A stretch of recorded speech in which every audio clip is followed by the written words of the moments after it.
Around 34,000 years ago, in what is now Russia, two children were laid in the ground and buried covered head to foot in beads. More than 10,000 of them, each one carved by hand from mammoth ivory. Archaeologists later sat down and worked out how long that would have taken. And the answer was thousands of hours of slow, painstaking labor. All of it, placed in the cold ground for two children who had died and could never know. And it raises a question that sits at the very heart of who we are. Why would people who had almost nothing to spare pour that much into the dead? Because if you think about it coldly, caring for the dead makes no sense at all. A body can't hunt for you, it can't protect you or share its food or pay you back for the effort. By the brutal logic of survival, the smartest thing to do with a corpse is to walk away from it. And yet, for tens of thousands of years, across every corner of the planet, humans have refused to do that. We dig, we decorate, we carry our dead up mountains and down into caves, we give away precious things by burying them in the dirt. It is one of the most impractical things our species does, and it might also be the most important.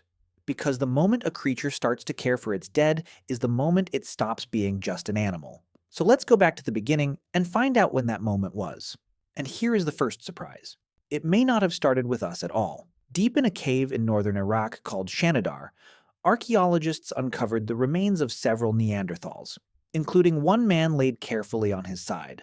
Around him, the soil held dense clusters of ancient pollen, which led to a famous romantic idea that he had been buried on a bed of flowers. That part is still argued over. The pollen may have been carried in by burrowing animals. But what's harder to argue with is the care itself. These bodies were placed deliberately in the same spot again and again. And another man from that cave had survived devastating injuries years before he died. A crushed eye, a withered arm, serious damage to his legs. He could not have come through that alone. Someone fed him. Someone looked after him for years. These were not mindless brutes. They cared for each other in life, and it seems in death. And Neanderthals are not our ancestors. They are our cousins, which means the urge to honor the dead may be older than our species itself. Some researchers think it runs deeper still. In a South African cave system, a team found the bones of a small-brained, ancient human cousin called Homo naledi, deep in a chamber that is brutally hard to reach. They have made a bold and hotly contested claim that these bodies were deliberately carried down into the dark and left there on purpose, hundreds of thousands of years ago. Not everyone is convinced, and the argument is fierce. But the fact that it is even on the table tells you something. The roots of this behavior reach terrifyingly far back. For our own species, the evidence stacks up fast. In caves in what is now Israel, early modern humans were burying their dead more than 90,000 years ago, sometimes with objects placed in their hands, including a child laid to rest holding the antlers of a deer. This was not a one-off. That long ago, it was already a thing people did, a practice, a tradition. So the real questions aren't only when, but how and why.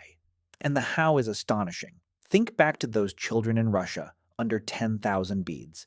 That is not a quick goodbye. That is a whole community deciding to spend an enormous slice of its limited time and energy on the dead. And it happens everywhere.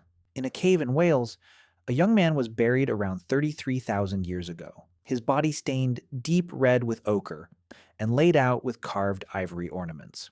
That red shows up in graves all over the ancient world, on every inhabited continent, for tens of thousands of years. Red, the color of blood, the color of life, pressed into the bodies of the dead. We can't read their minds. But it is hard not to hear it as a message. You are not just gone. You still matter. And the things buried with people tell their own story. Tools, food, jewelry, weapons. The objects a person used and loved in life, sent into the ground with them. Why bury a perfectly good spear with a dead hunter? The simplest explanation is also the most haunting. Many of these people seem to have believed in some form that the story was not over, that the dead were going somewhere, and might need their things when they arrived. We don't know exactly what they pictured, but the graves whisper that they pictured something. Some cultures did not want their dead far away at all.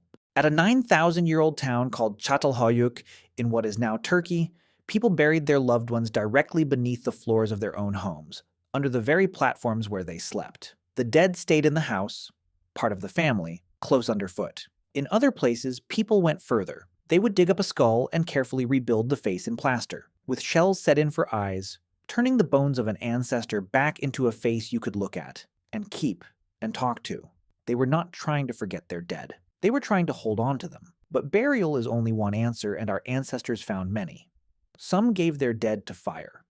On the shores of a lake in Australia, a woman was cremated around 40,000 years ago. Her remains gathered and treated with obvious care, one of the oldest cremations we have ever found. Others gave their dead to the sky, laying them on high open places for the birds and the weather to return them to the world. A practice still alive in parts of the world today. And some, in a way that unsettles us now, kept their dead in the most intimate way imaginable. In a cave in Britain, human bones were carefully cleaned and skulls were shaped into cups. To us, that sounds like horror.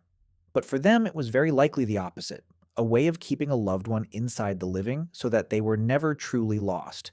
And that is the thread running through all of it. Burning, burying, feeding to the sky, even eating. On the surface, these look wildly different, but every single one is a choice. None of them is just throwing a body away. Each is a deliberate, costly, meaningful act, built around one shared idea that seems to live in every human culture that has ever existed. That a person does not simply stop mattering the moment they die. It is worth pausing on how alone we are in this. A few animals seem to feel something. Elephants will stop at the bones of their dead and turn them over gently with their trunks. A mother ape may carry her dead infant for days before she can let it go. So the spark of grief is not ours alone. But in every other species, it flickers, and then it fades, and life moves on by nightfall. We are the only ones who took that spark and built something lasting out of it. Rituals, graves, monuments, whole beliefs about where the dead go. We did not just feel the loss. We answered it. So what was really going on when you strip it all back? Caring for the dead is evidence of three things appearing together in the human mind. Maybe for the first time anywhere in the history of life. Memory, the refusal to let someone be forgotten. Love, the kind that reaches past the point where it could ever be useful. And something far heavier, the dawning, terrible knowledge that one day this will be you. No other animal appears to truly grasp its own death. We do. And the first graves are the first proof that somewhere in the deep past, a creature looked at the body of someone it loved, understood that the very same fate was coming for itself, and decided to do something with that grief instead of just walking away. That is the moment. That is, quietly, where we begin. For almost all of that long story, death stayed close, and it stayed personal. When someone died, their own family washed the body. They sat with it through the night. They carried it, and dug for it, and lowered it into the ground with their own hands. Death happened in the home, in the open, surrounded by the people who loved you. And then, in barely the last century, that changed faster than almost anything in human history. We built an entire industry to handle death for us. The body now leaves the home within hours, taken away by strangers, prepared behind closed doors, and returned only briefly, made up to look as though it is sleeping. We even renamed the room. The front parlor, where families once laid out their dead, quietly became the living room, once the dead were no longer kept there. For the first time in 50,000 years, most of us will reach adulthood having never once seen a dead body. Which brings it back to you. The next time you stand at a graveside, or light a candle, or keep a photograph of someone who is gone, understand what you are doing. You are performing the oldest human ritual there is.